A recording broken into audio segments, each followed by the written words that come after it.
আসসালামু আলাইকুম এভরিওয়ান।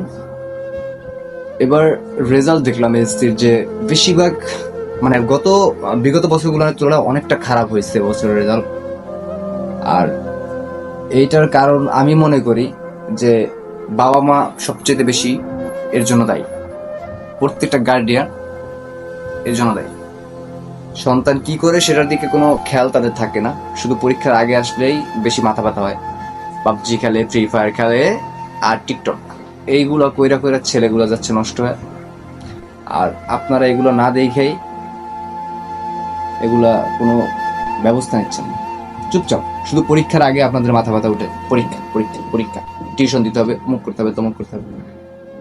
আর বিশেষ করে যে কথাটা বলতে চাচ্ছি, আমাদের যারা ভাই বোনেদের রেজাল্ট খারাপ করছো, যারা ভাই বোন সবাই আছে, যারা রেজাল্ট খারাপ করছে, অনেকে দেখলাম আত্মহত্যা করছে।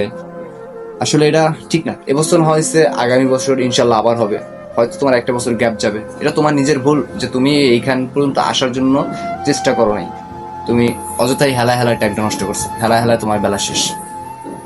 তুমি যে মারা যাচ্ছ, তোমার ফ্যামিলির উপরে কি হচ্ছে তুমি কি বুঝতে পারছো? তোমার ফ্যামিলি কত কষ্ট করে তোমার এই পর্যন্ত আনছে। মৃত্যু মানে আমি ইচ্ছাকৃতভাবে মৃত্যুবরণ করলাম, এতে সব সমস্যার সমাধান হয় না ভাই। সমস্যার সমাধান করতে হলে অবশ্যই ধৈর্য ধরতে হবে এবং সেই সমস্যার সমাধানের পথ খুঁজতে হবে। সেটা না করে আমরা গলায় ফাঁস দিয়ে বিষ খাই, অমুক করি তমুক করি, কালাই করি, লাভ নাই ভাই। একুলো পাইলা না, ওকুলো পাইলা না, মাঝখান থেকে তোমার আত্মীয় স্বজন যারা আছে তাদেরকে কান্দাইতে হয়ে গেল। এছাড়া আর কিছু করতে পারলাম না।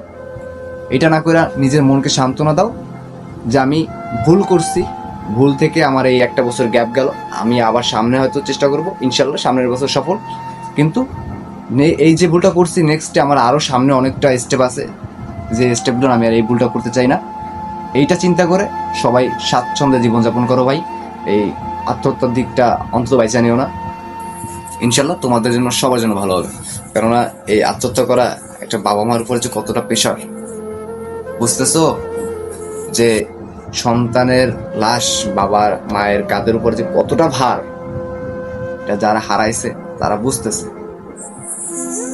এই ভুলটা কেউ করো না, সবার কাছে হাত জোর করে বলতেছি, এই ভুলটা কেউ করো না।